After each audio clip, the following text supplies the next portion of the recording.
Today we are very excited because we have a very, very special guest. Some people call him James Bond of India, or some people call him real life Vyomkesh Bakshi. So today we have our National Security Advisor, Shri Ajit Doval ji, with us. And today we will discuss with him about art of decision making. Ajit sir, welcome to our show. So when we announced that you will be joining us for India First Leadership Talk Series, there was huge enthusiasm within students. And within 2 or 3 days, we got about 600 to 700 questions. Then subsequently, we had to cancel the show because some unfortunate incidents happened. And then we are now, until now, we have received about 950 questions from students. When we scanned those questions, a lot of those questions were dealing with India's very sensitive security kind of inquiries, or they were keen on knowing about it. So we couldn't take many of those questions, but still we have tried to compile some of them, and you can answer based on your ease of dealing with some of these things. So the first question, sir, is a very, very interesting question. And it actually is about the air strikes or surgical strikes which were done before. So the students are very, very keen on knowing that you might be there in the war room while monitoring the entire situation, minute by minute maybe. So what was going in your mind, and whether at any point of time you had the fear of actually, or have a feeling, I had a feeling that the decision may go wrong, or you have taken the wrong decision. So, sir, what was your psyche at that moment? Well, I can't go into the specifics of many operations or this particular operation, but I'll tell you one thing. We are all human beings, and human brain, human psyche, human this thing operates almost similarly. The difference is how do you respond to it. Very true. You know, it's just like the rainfall. It falls on all of us evenly. But with some people can catch cold, some people are better clad, some people have got the raincoat, some people have this thing. So the important thing is, whenever you take major decisions, whenever you take vital decisions, there is always a sense of anxiety, uncertainty, because you are not a crystal gazer, you cannot tell the future. And you get to know whether the decision was right or wrong only after the event is over. So the die has been cast.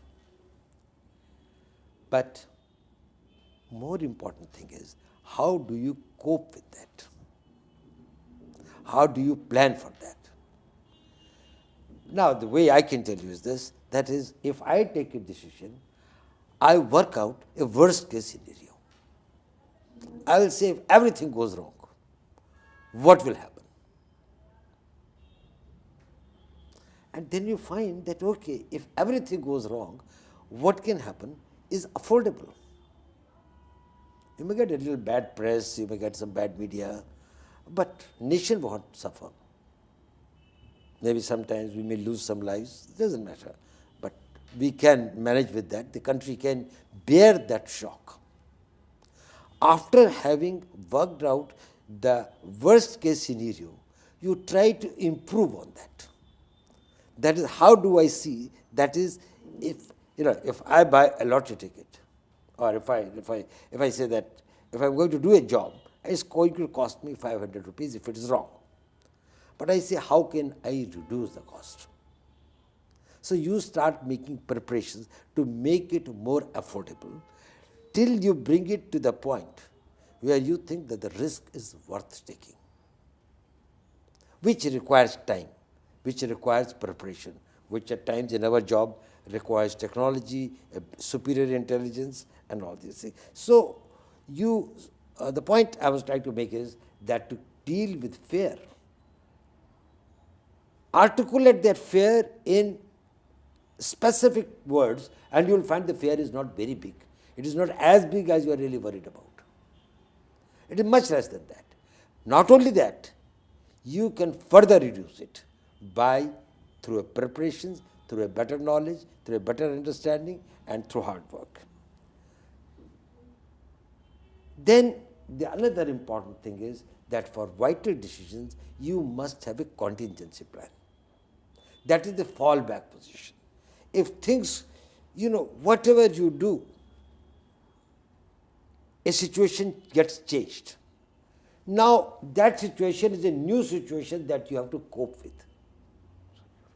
And if you have got to cope with that situation, that is what we say is the new contingency.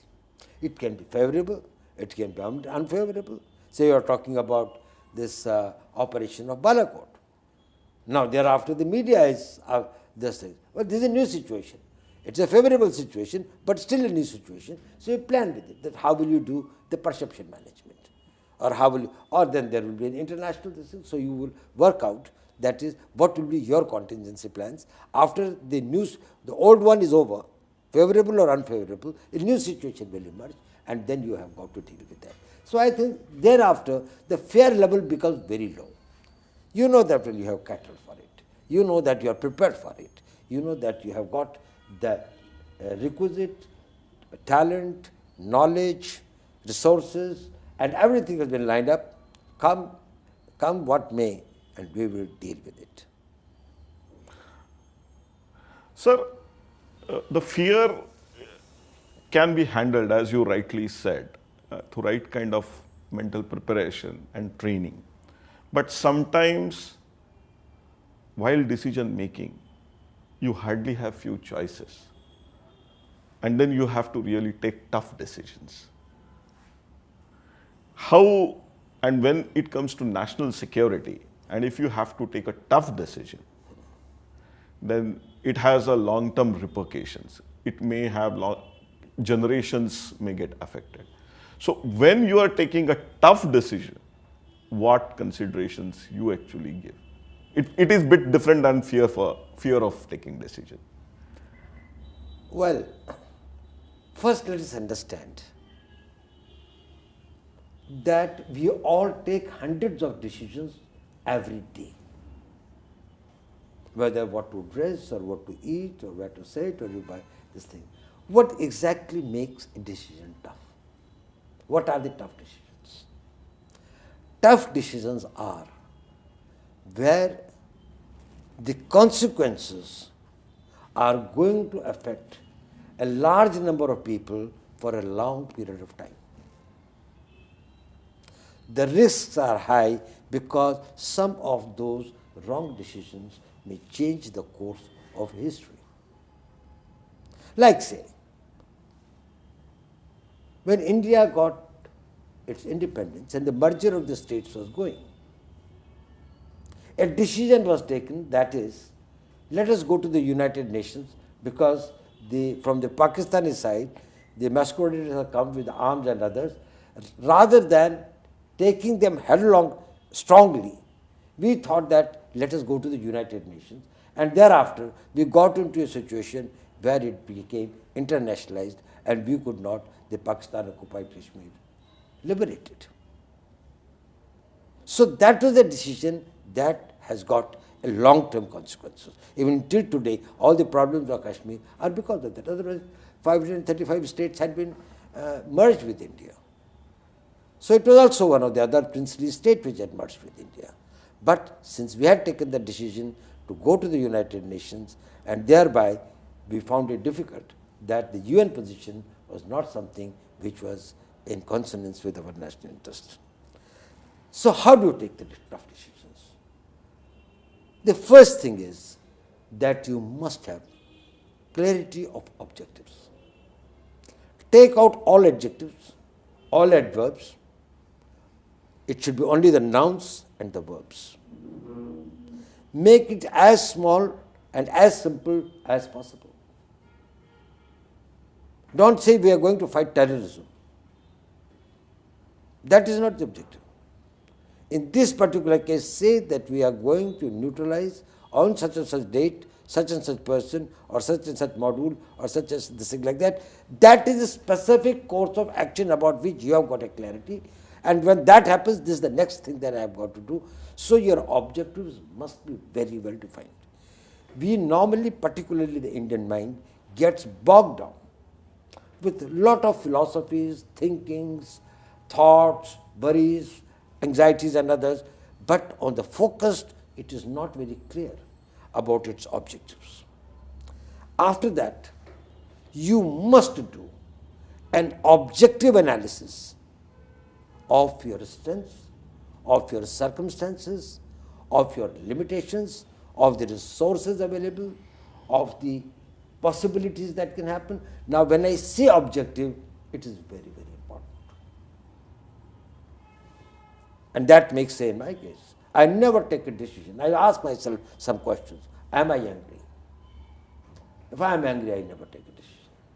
Because normally, you are not taking an objective decision. Your objectivity suffers when you are angry. Am I afraid? If I am afraid, my decisions are not objective. The security of my life becomes more important for me. So my decision will be affected that after this, whether I will come alive or I will be dead. So I will say, okay, I will wait for another day. I will take a decision tomorrow. When I have sublimated myself, that no, it doesn't matter. If I die, I die. I am prepared for that. I have made arrangements for anything that I care for or anything that is my responsibility. Whether you are upset, whether you feel that your personal interests are at stake, that you may lose the job or you may lose there are a lot of anxieties that the people can have. Don't take a decision. Let it stabilize. You must take a decision to be objective in a completely calm state of mind, in a completely composed state of mind, in a completely neutral state of mind. Then, after you have got the objectives defined, see what are the different options by which you can achieve those objectives. Tough decisions do not leave many options, but still there are options. And your experience, your knowledge makes those options, create those operations or those options. So you say that, okay, I have to go from here to Connaught Place. How do you select the best option? Each option has got a cost. Each option has got a time.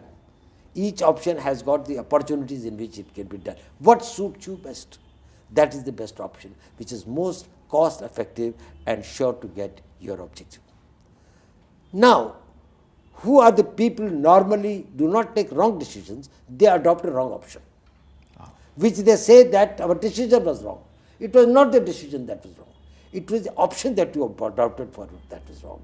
And why did you adopt the wrong option? Because you had not researched it. Your knowledge, your database, your experience, your communication with the people that you did this thing, you have not done that well. And therefore, you select an option that is, I decide to go to Connaught Place via Chandni Chowk. And then I say, well, it has taken me 2 hours. It is not that going to Connaught Place was bad. It is that you decided to go the wrong way.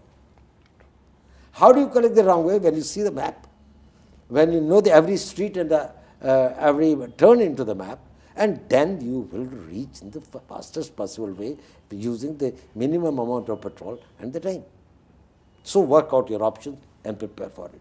After you have selected the option, then start preparing for it. And that is the most important thing. And I want to emphasize on this, that this is very, very important that you have to give your best. Your decisions are not right or wrong. What happens is this, that is, you take a decision, but then you don't work towards it, to fructify it with a total commitment, with total, give your best in every way. You know, in life, it is important to make right decisions. But there's something which is still more important. That is to make the decisions right. Once you have taken the decision, it's a right, you are all young people and tomorrow you may like to select a spouse for you, a life partner for yourself. You'll all be thinking that probably the secret lies in selecting the right partner. Probably yes. But more of it lies whether you can make that marriage right.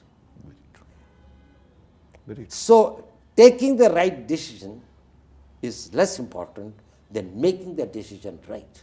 After you have taken a decision, then it is your bravery, it is your commitment, it is your foresightedness, it is your sense of tolerance, your ability to take this thing, that you make the decision right. Since you have taken it, and you have got a responsibility, ठीक है, गलत decision अगर हो भी गया, थोड़ा सा गलती भी है, in spite of that, you try to make it right.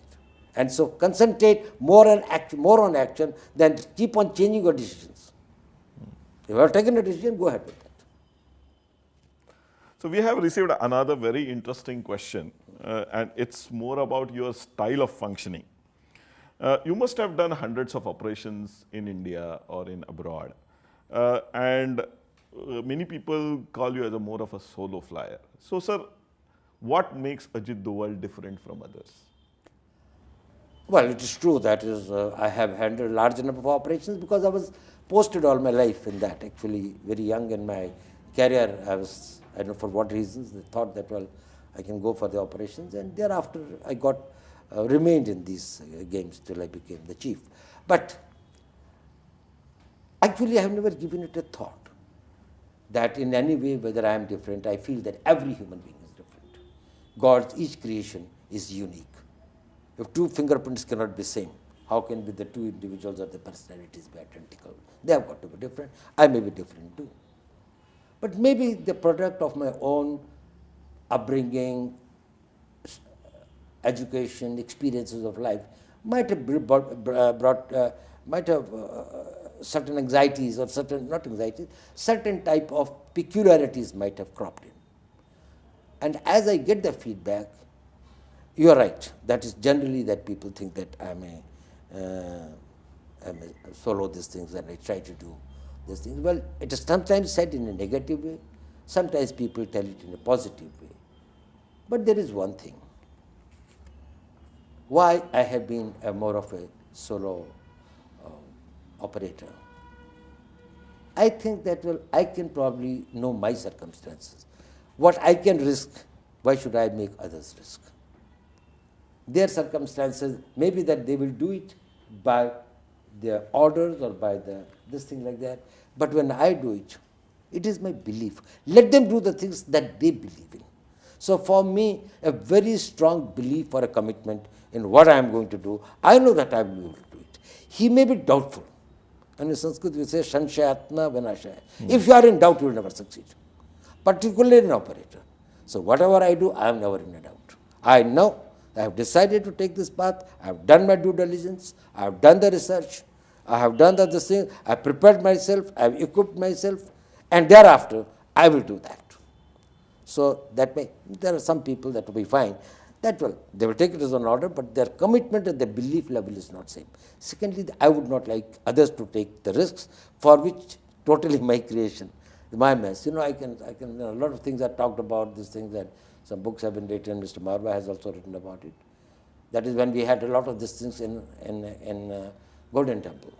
And about 300 terrorists with this thing had gone inside, and then they were committing these things, others, and going inside. And then we had to take this thing, the Operation Black Thunder. At that point of time, well, somebody had to go inside with whatever cover, with whatever identity. And while I was the head of operations, I don't have to be this myself, I could have to. I know that the chances of his survival are very little, particularly when you go for a long period and come and go again and again. So, they told me that, well, sir, we will accompany you. I said, nobody will accompany me. I will become more vulnerable if somebody is with me. There is another thing, in intelligence operations, you are the safest if you are alone. Because nobody can contradict you. Even if you are caught, it is your lies that will pass off. And if you are too smart and intelligent, you will be able to take them around and think, you do not know what the other man has said. Not that he is wrong, but he is different. So they can find the loopholes. But anyway, being solo fighter is one. The other thing that has been this, which has been talked about me, is that there is a lot of surprise in the operations that I take. There is one, this thing in which I had been working is, I never repeat the same thing twice. I have never, I think, I started this racket when I was in my 20s, and now I'm 75. I have never done anything twice. I always liked doing everything differently, as if it's the first thing that I'm doing. Every operation, whether big or small, is the first of my life. So I do it with that spirit of a new child, as he starts it. Because then you do not depend and you do not have any assumptions. If I was lucky last time, what is the guarantee I'll be lucky this time? Validate your assumptions again. This is the task, small. If I have to, just because I made the biryani very good yesterday, there is no guarantee I will do it today as well. I will have to see that today the chicken may be more tender, or it may be more soft, or the rice may be better, it may not be this thing. Everything in life, every second of your life is the first second of the rest of your life. Every day in your life is the first day of the life that is left. Start it like that. So yes, there is this thing, then the speed. And they say that, well, when if I walk, I walk very fast. If I speak, I speak very fast.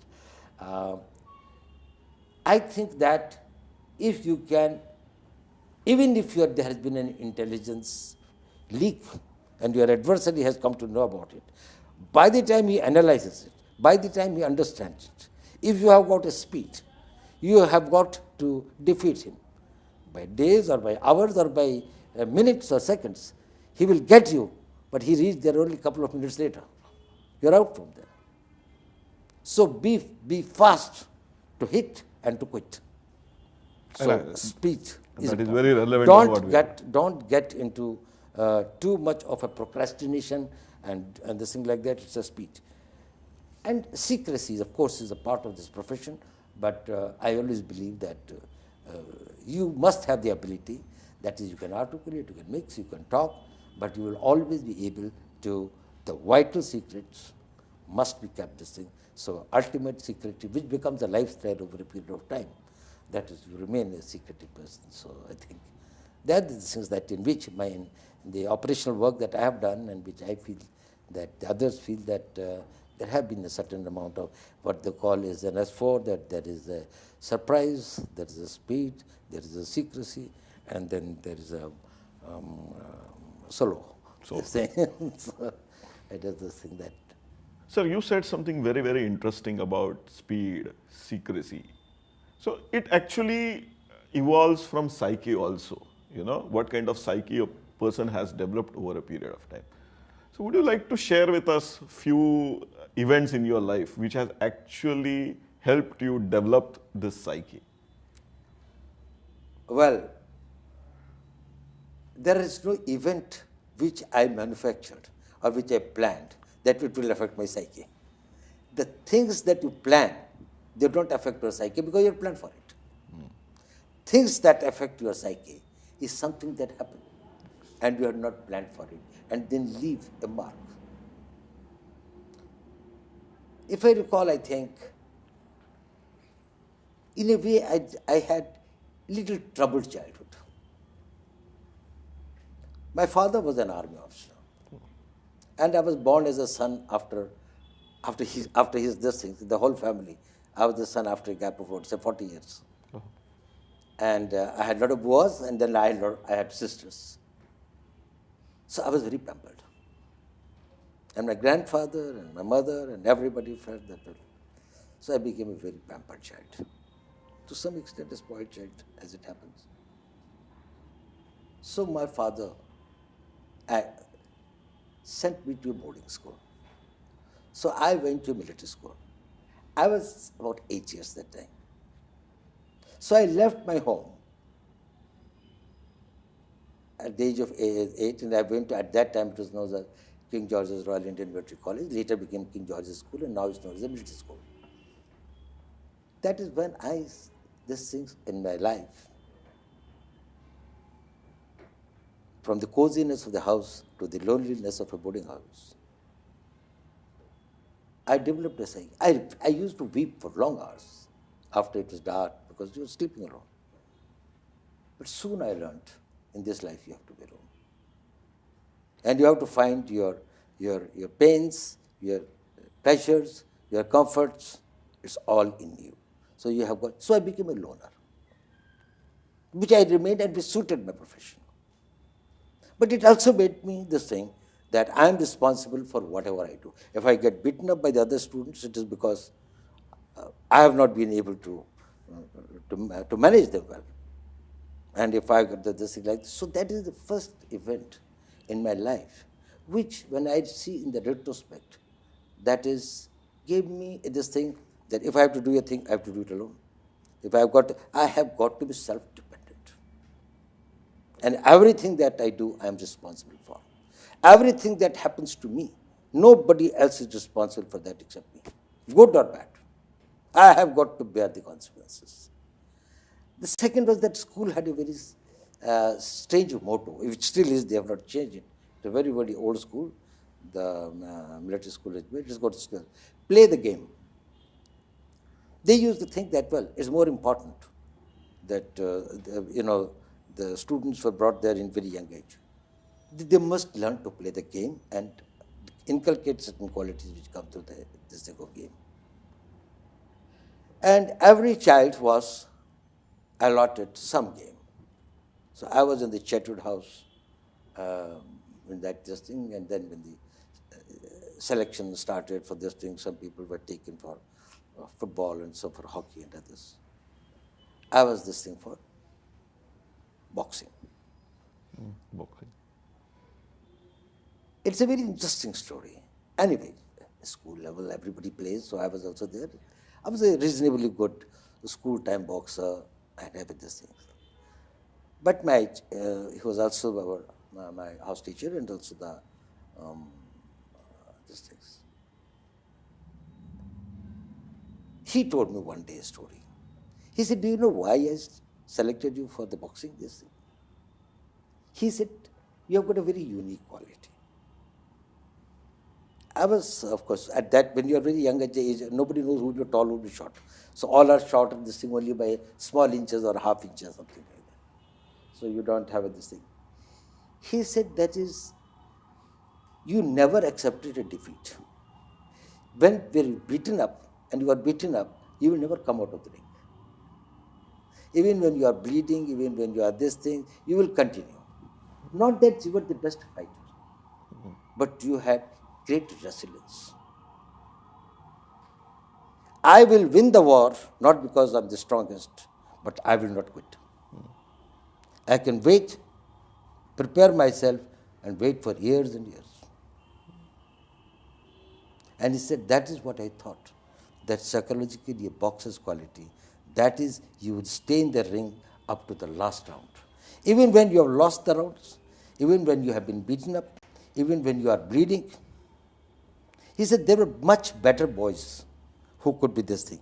But moment they got one or two of the jabs or something like that, etc., thereafter, they just wanted to quit. Or this thing like that. You kept on getting beaten up and things like that, but you stayed there. Over the period of time, you learned that trick, so probably you started winning also. It was a great this thing. And he said that, well, it's a quality, not good or bad. But remember that this is your strength. If you can hold in the face of adversity for a long time, that's why my tenures have been very long. I went to Northeast, I was there for 7 years. I went to Pakistan, I was there for 7 years.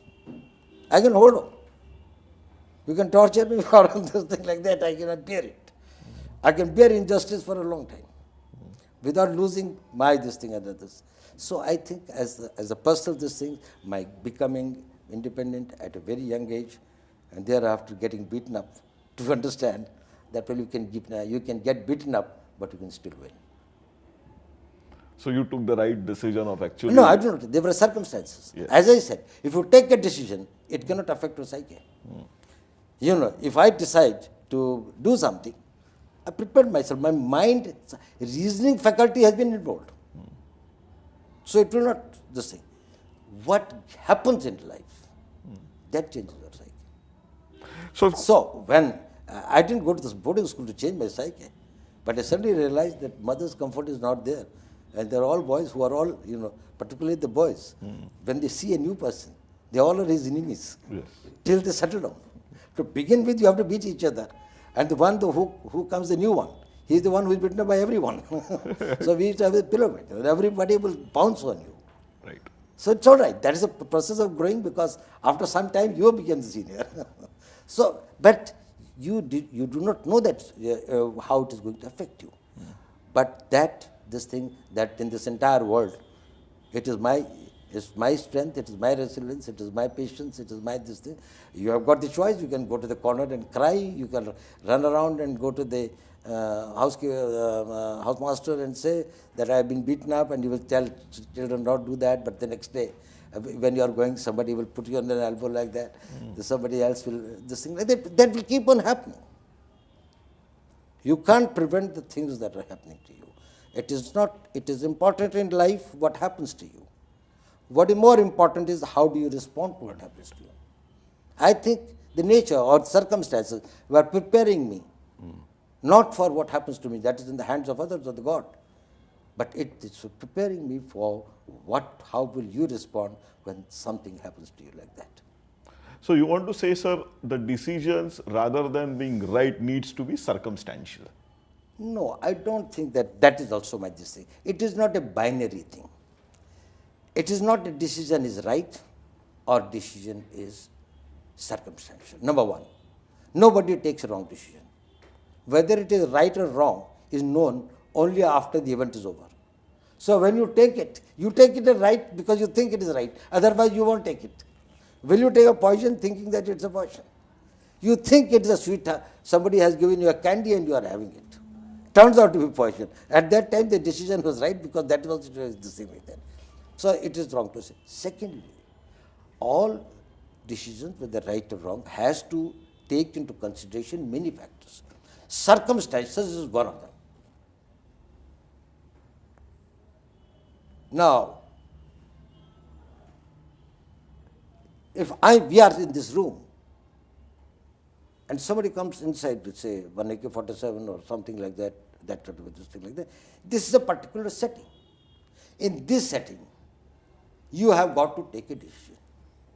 So you may say that, okay, you're taking out of it, this thing is the best thing, or that is, you're trying to see break the door and getting out of that and seeing that somebody can do, whatever is that. These are the circumstances. It cannot be the same if it is in the veranda. But there are 8 persons who are armed. It would not be the same if it is on the roadside, where you have got all these things to take this thing and pull out your gun.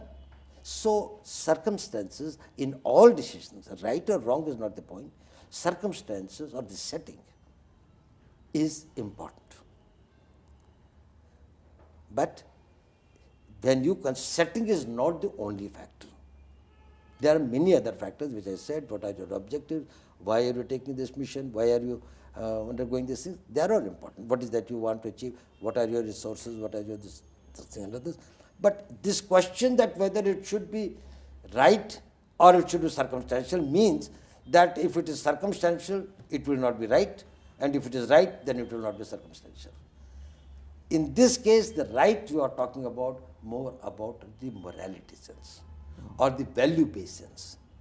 If you mean that the value-based sense, then if there is a conflict between what you want to do and what you should do. Or have to do.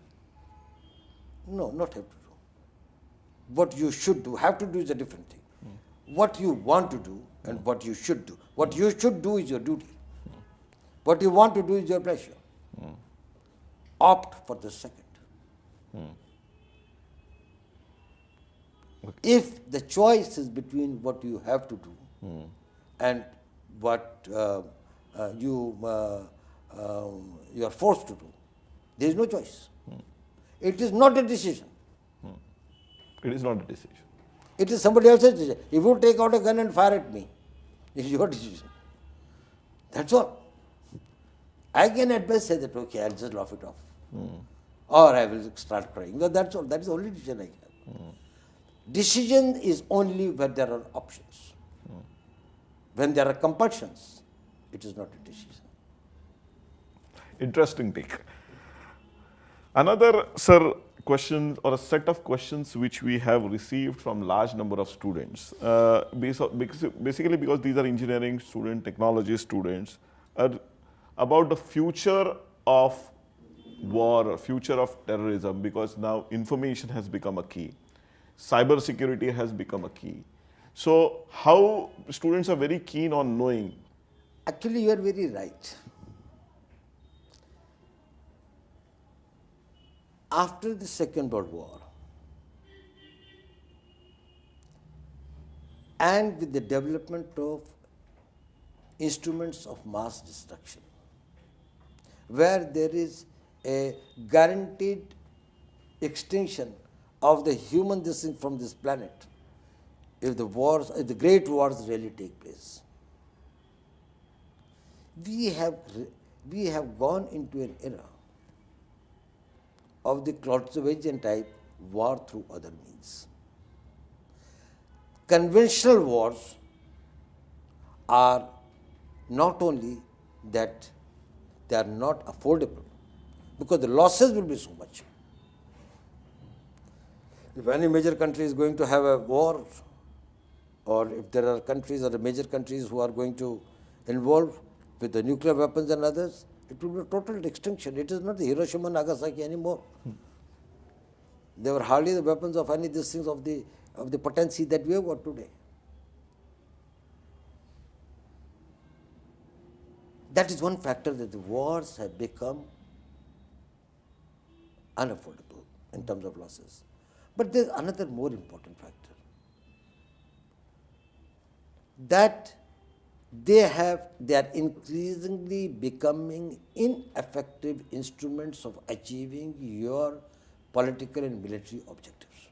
There is no guarantee that a country with a bigger army, bigger resources, more of a technology, bigger soft power, international linkages, will be able to win the war.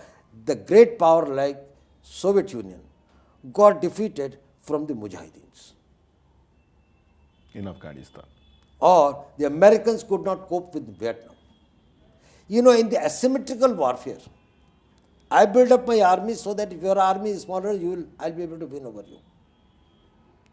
Now in today's conflicts, in case the conventional wars are not going to achieve your military and political objectives, then you don't fight wars only to kill people. They want to achieve something.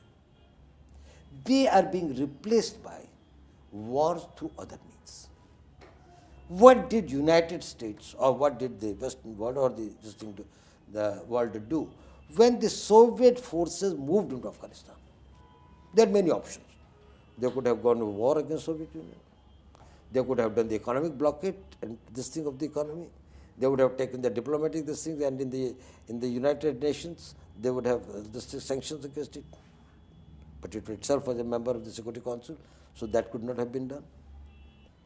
The people from the Islamic world and asked them to start a jihad against the Soviet troops. And in that jihad, finally, they were bled and fatigued to that extent that the Soviet troops had to move. And Afghanistan came under the control of the Taliban government. Success of that distinction is that now we are getting into a fourth generation warfare. A fourth generation warfare will be a warfare against the invisible enemy. And in the war against the invisible enemy, man who will win will be that who can see the invisible enemy. First. That is why the intelligence has become the prime factor. If out of 130 crore people, you are able to find the terrorist who just look like you, dress like you, move like you, then probably you win.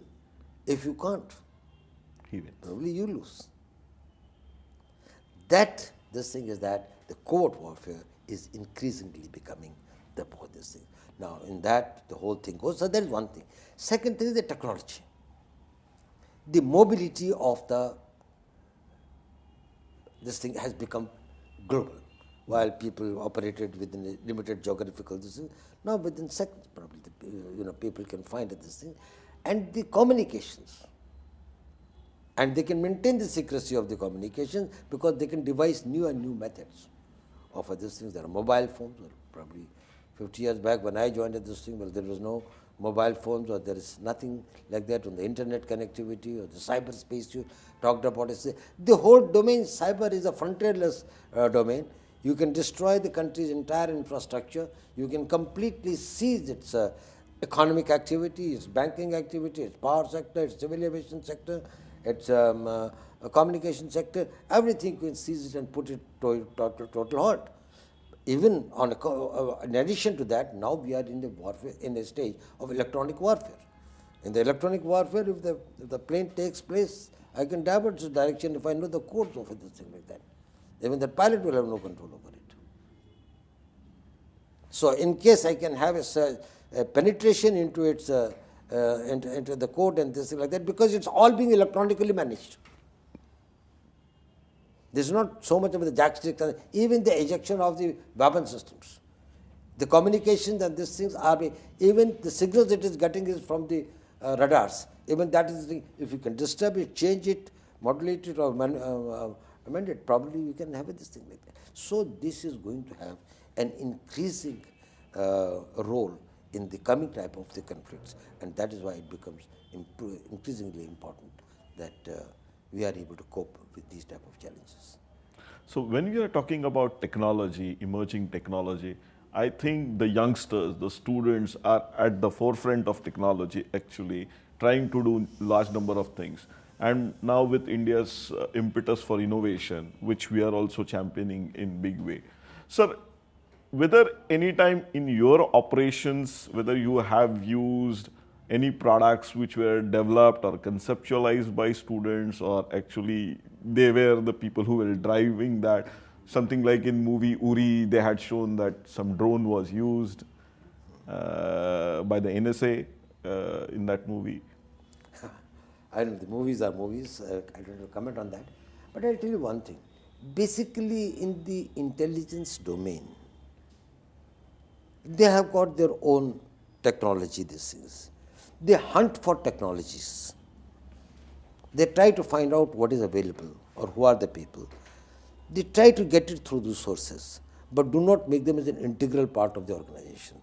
So even when that technology is acquired, the people who are parting with that technology or with those equipment may not be knowing who is the actual user and why they are using it, why they want it.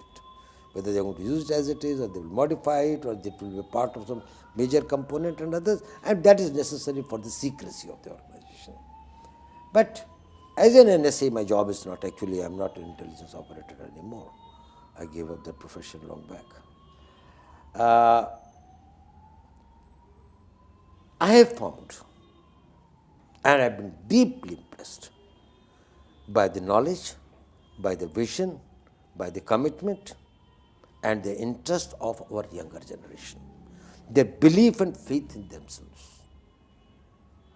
There was one group, there was one Indus group which came to me some time back, and they said, well, they want to distinguish their own satellite, I think the Google, they had started a competition, international competition. Yes. You know about that? Yes. This thing like that?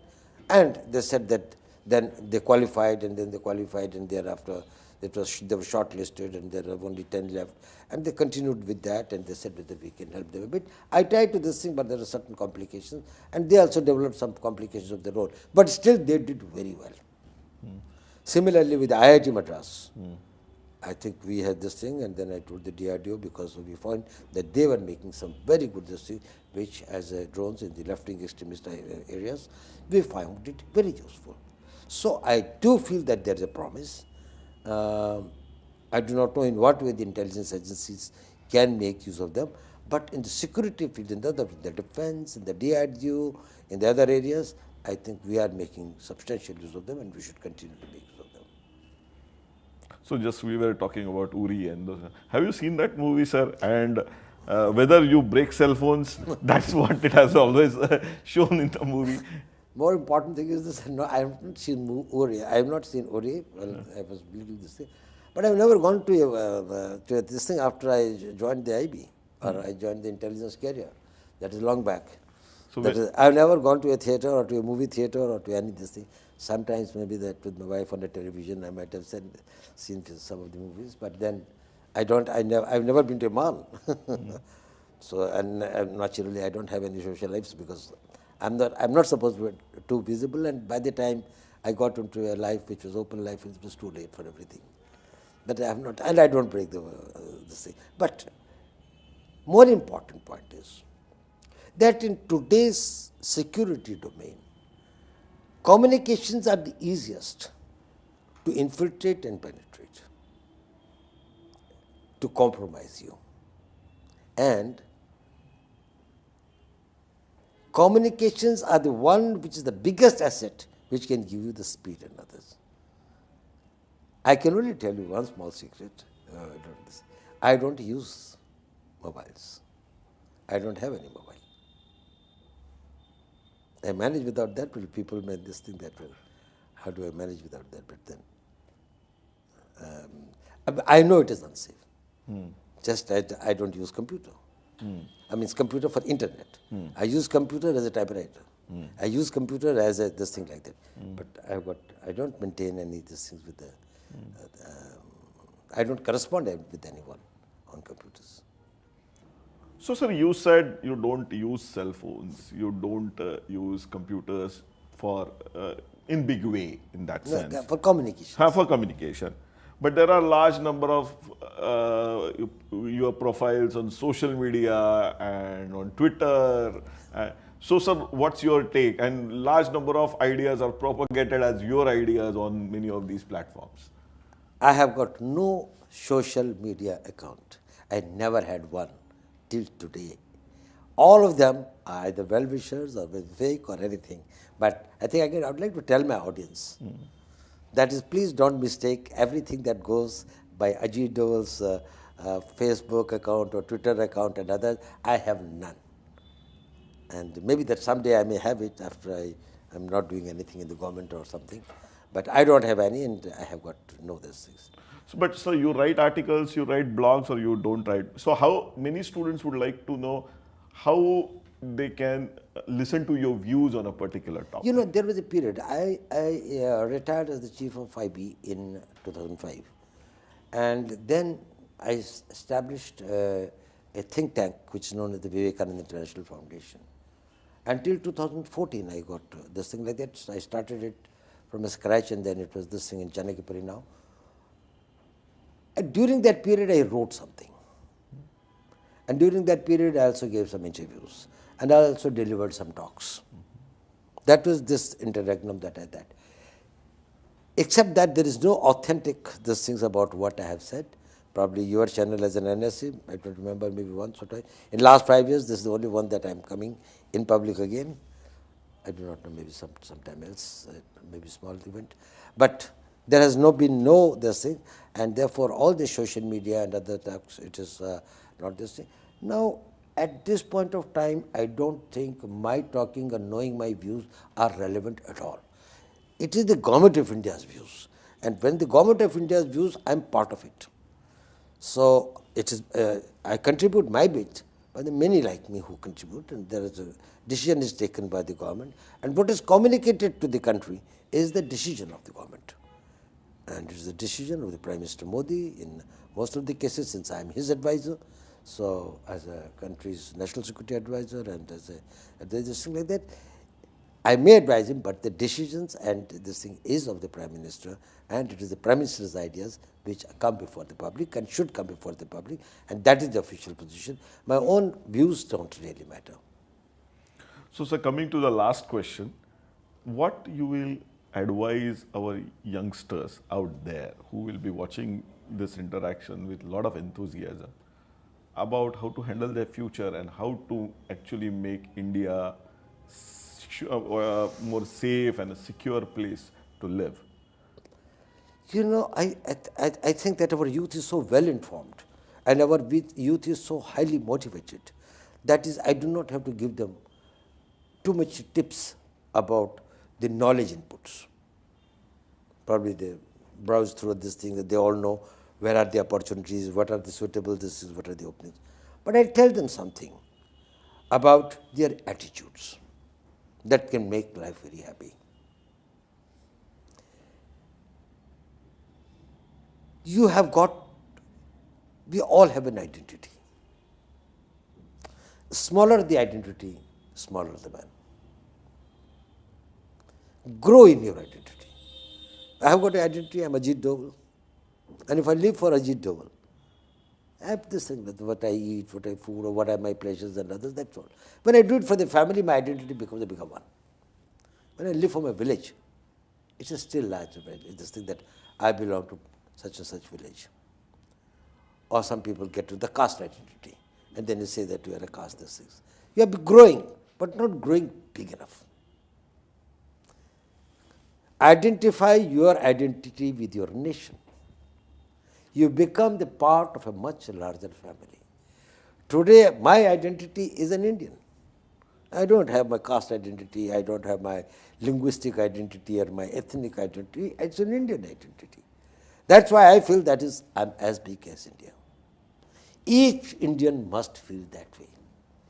That is an attitudinal thing. Then, when you are looking at something dirty happening to your country, or somebody is cutting this thing of your railway seat, or you find that some dirt is, filth is this thing, you feel bad. You think somebody is dirtying your country.